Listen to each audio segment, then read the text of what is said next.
Humberto Eco escreveu um livro chamado Apocalípticos Integrados. Ele dizia que os apocalípticos são esses que ficam apavorados diante de qualquer mudança e não querem assimilar aquela mudança.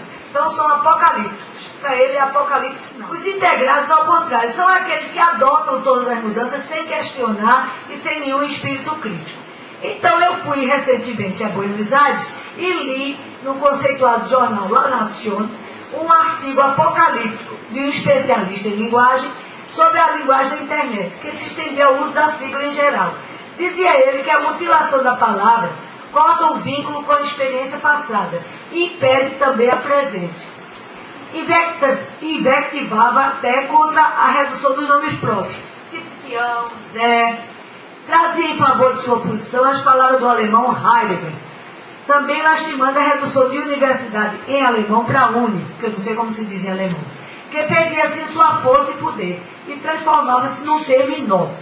Fiquei meditando sobre o tema e as invectivas do articulista, discordando e lembrando que é difícil evitar os processos de economia linguística. Ao ler o livro de um dos maiores linguistas da atualidade, o irlandês David Crystal, que aborda a linguagem da internet, a revolução da linguagem, eu tive alguns esclarecimentos. David Crystal é absolutamente o inverso. Ele é absolutamente integrado e vê a linguagem da internet, que vocês lidam com ela, com grande simplicidade.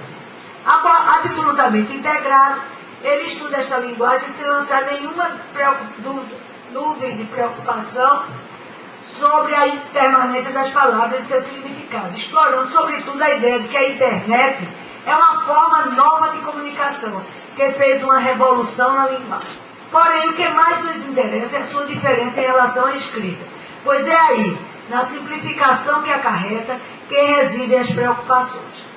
Entre estas é vista como primeira diferença a estabilidade da escrita.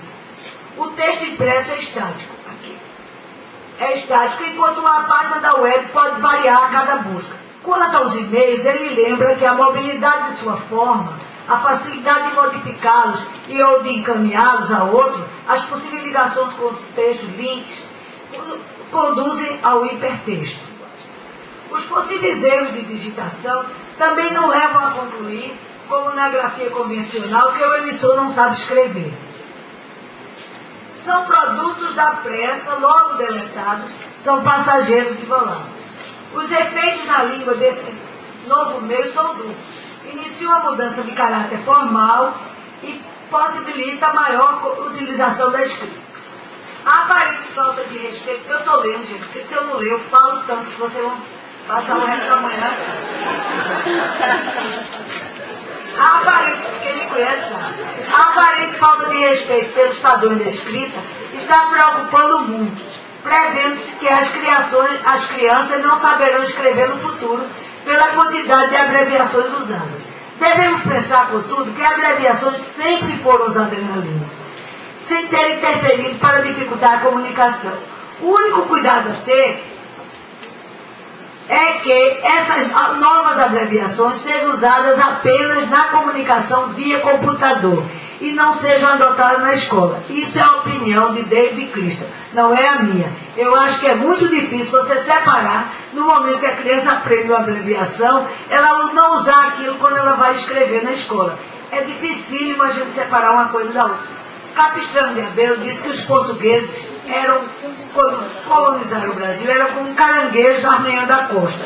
Eu acho que a gente está esse caranguejo arranhando a costa da internet, da comunicação via computador. A gente está no início de uma era. Então a gente não sabe. Eu não posso dizer a você, não tenha medo da linguagem do computador, porque não vai fluir na escola. Vai sim, vai mudar. E a gente não pode empatar isso não. A gente não pode ser apocalíptico. Eu não digo que a gente seja totalmente integrado. Vamos dizer assim, tudo é permitido. Mas a gente não sabe. A gente está trilhando por um caminho que a gente não sabe onde vai dar.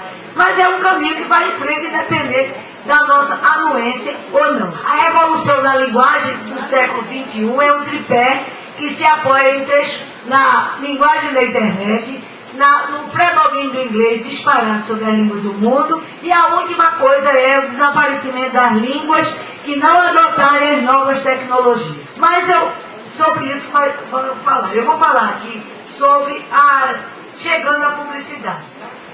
A publicidade na internet tem características diferentes. Por quê? O emissor é o mesmo. É sempre alguém querendo vender o seu produto e dizendo que o produto é o melhor. Agora, o público-alvo, quer dizer, aquele que recebe, é que é diferenciado. Porque você, a publicidade da internet, eu botei aqui, é uma publicidade direcionada, porque você só acessa se aquilo lhe interessar. A publicidade é intencional.